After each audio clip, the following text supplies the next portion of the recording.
목소리를 잃지 않은 비운의 남자 황영웅 가수. 지독하게 오해받는 날들이었다.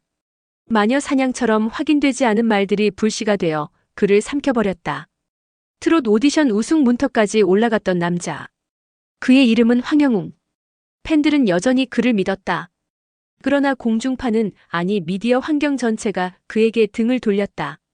정확한 사실보다 더 무서운 건 이미 규정된 이미지였다.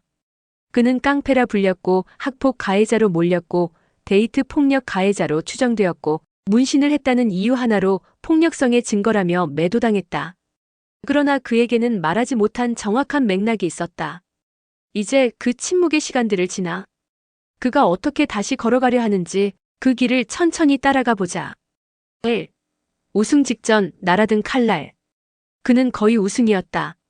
대중의 호응과 부동의 1위권 득표, 팬덤의 폭발적인 증가. 황영웅이라는 이름은 어느새 트롯의 새로운 얼굴로 떠올랐다. 그러나 어느 날 포털 메인에 뜬 한 기사. 황영웅, 학폭 의혹 제기. 그것은 사실 쌍방폭행이었다.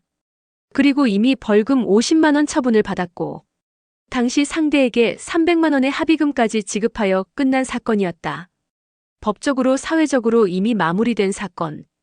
그러나 기사는 이렇게 적었다. 왕따 집단 괴롭힘 의혹 피해자들 추가 제보. 그 추가 제보라는 것도 대부분 익명, 사실 확인 불가, 심지어 시기조차 맞지 않는 주장들이 뒤섞여 있었다. 하지만 미디어는 멈추지 않았다. 왜냐하면 학폭은 시청률을 보장하는 소재였기 때문이다. 2. 데이트 폭력 그리고 문신. 며칠 뒤 또 다른 헤드라인이 떴다. 전 여자친구 데이트 폭력 피해 주장. 하지만 내용은 오히려 연애 과정에서 서로 다툼이 있었고 경찰 신고까지 갔다가 서로 합의하고 마무리된 사건이었다. 쌍방이었다. 일방 폭행도 아니었다. 그러나 미디어는 폭력이라는 단어만 부각했다. 그리고 마지막으로 정작 본질과 전혀 상관없는 것까지 기사화되었다. 황영웅, 문신 보유 과거 조폭 연루설. 단순한 개인의 타투. 예술인들, 연예인들, 운동선수들도 흔히 하는 그 문신. 그러나 마녀 사냥의 프레임은 쉬웠다. 문신 폭력성, 학폭 데이트 폭력 의혹 문제 있는 사람. 그렇게 조합하면 클릭수가 폭발했다. 팬들은 말했지만 언론은 귀 기울이지 않았다. 그건 사실이 아닙니다. 해명해주세요. 왜 일방적인 기사만 나갑니까? 그러나 그가 말할 기회는 주어지지 않았다. 3. 제작진 협찬사 공중파의 결정. 오디션은 대형 기업과 협찬사가 함께 만드는 프로젝트였다. 공중파 수준의 영향력을 가진 프로그램. 그러나 논란이 커지자 협찬사는 브랜드 이미지 보호를 이유로 황영웅 하차 의견을 확고히 냈다. 제작진은 말한다. 사실관계가 논란이고 오해가 많은 것 알고 있다. 하지만 지금 이 리스크는 감당할 수 없다. 황영웅은 고심 끝에 잦은 하차를 선택했다. 그는 패배한 것이 아니라 버티면 더 큰 피해가 생길 것을 알았기 때문이었다. 그는 떠나면서 한마디 했다. 제가 의도한 상처는 없었습니다. 부족했던 지난날을 돌아보고 더 나은 사람이 되겠습니다. 그러나 그의 말은 언론이 원하는 드라마틱한 악인 서사 속에서 묻혔다. 4. 팬덤의 잔류, 그러나 공중파의 침묵.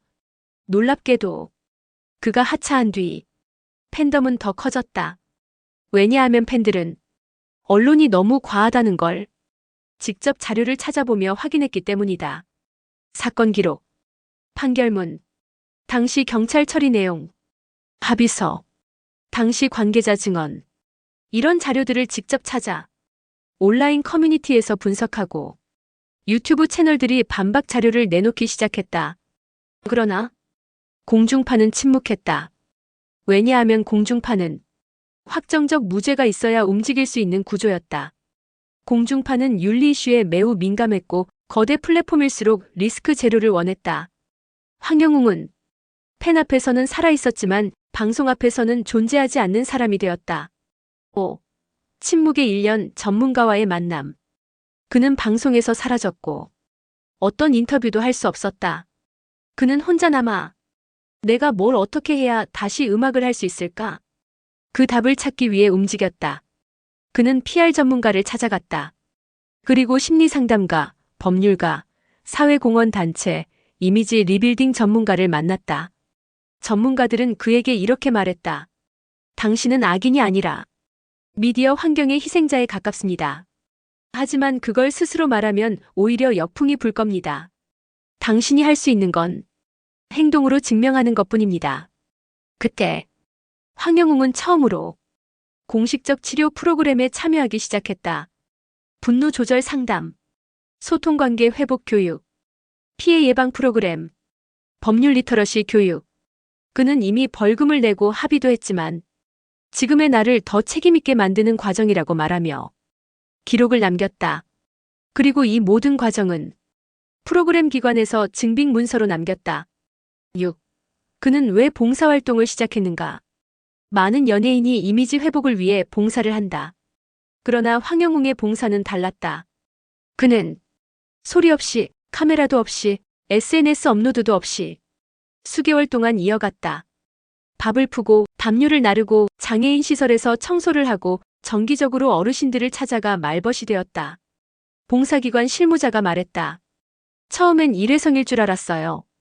근데 그 사람 끝까지 조용히 와서 일만 하고 가요. 그리고 1년 뒤 봉사단체가 먼저 언론에 말했다. 황영웅 씨는 정기 봉사활동을 성실히 이어온 분입니다.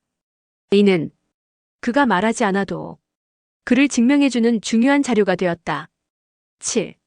여론의 변화, 그리고 공중파 복귀의 조건. 정확한 정보들이 팬덤과 온라인에서 확산되자 여론은 변화했다. 학폭? 그건 쌍방폭행이었는데? 데이트 폭력? 그건 양쪽 모두 다툼이었다잖아. 문신은 개인 자유인데 그걸 왜 문제로? SNS 감성 분석도 1년 전 부정 80%에서 긍정 중립 70%로 역전되었다. 그러나 공중파에는 여전히 몇 가지 벽이 있었다. 공중파 복귀의 조건은 명확했다.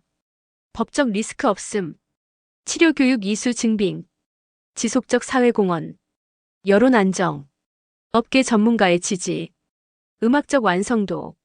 황영웅은 이 6가지 중 4가지를 이미 달성했다. 그리고 나머지 2가지를 준비 중이었다. 8. 공중파 복귀를 위한 실질적 전략. 전문가들과의 회의 끝에 그를 위한 재기 로드맵이 완성되었다.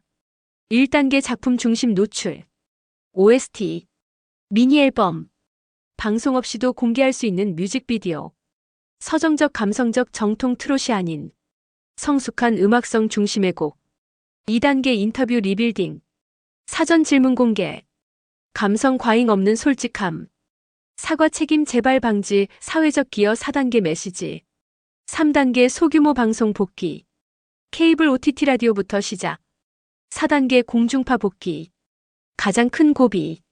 그러나 가능성이 전혀 없는 것이 아니었다. 왜냐하면 공중파 PD들 사이에서도 이미 이런 말이 돌고 있었기 때문이다. 황영웅은 다른 가수들과 달라 대중이 버리지 않은 가수야. 9. 음악으로 답한다. 황영웅은 이제 예전의 가창력만 좋은 신인이 아니었다. 그는 자신의 상처, 세상의 공격, 침묵의 기간들을 음악으로 녹여내기 시작했다. 그의 신곡은 단순한 트롯이 아니라 극적인 이야기와 서사적 보컬을 담아냈다. 그는 노래할 때만 온 세상에서 가장 자유로운 사람이었다. 그리고 팬들은 기다리고 있었다. 방송 말고 우리 앞에서 노래해줘. 공연, 콘서트, 팬미팅은 항상 매진이었다. 공중파가 닫혀있을 뿐 대중은 그를 포기하지 않았다. 10. 재기의 문 앞에서 그는 언젠가 말한 적이 있었다. 억울한 부분도 많았습니다. 하지만 억울함만 이야기하면 저는 다시 일어설 수 없었습니다. 제가 할 수 있는 건 더 나은 제가 되는 것뿐이었습니다. 그의 말에는 쇼비즈의 허영도, 미디어의 잔인함도, 대중의 변덕도, 어떤 원망도 없었다. 그는 말 그대로 자기 자신만 바라보고 걷고 있었다. 그리고 그 길 끝에는 반드시 하나의 문이 기다리고 있었다. 공중파 복귀의 문. 그 문은 분명 쉽게 열리지 않는다. 그러나 그 문을 열어야 할 필요성을 대중이 먼저 말하기 시작했다. 그는 왜 다시 일어서야 하는가? 우리는 때때로 사실보다 선동이 먼저 움직이는 시대에 살고 있다. 황영웅이 겪은 것도 그 시대의 폭력 중 하나였다. 그러나 누군가의 잘못이 있었어도 그 잘못을 평생의 낙인으로 삼아버리는 것은 또 다른 폭력이다. 그는 처벌을 받았다. 합의를 했다. 사과했다. 책임을 졌다. 반성했다. 성장했다. 그리고 봉사했다. 더 이상 그가 더 무엇을 해야 할까? 이제 남은 것은 사회가 그에게 기회를 줄 차례가 아닐까? 이건 그를 미화하거나 그의 과거를 정당화하기 위한 이야기가 아니다. 이건 한 사람이 억울함 속에서도 책임을 다하고 성장하기 위해 노력해온 아주 긴 시간의 기록이다.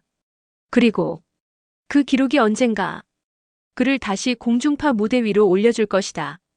그 무대 위에서 그는 말할 것이다. 저는 달라졌습니다. 이제는 노래로만 말하겠습니다. 끝.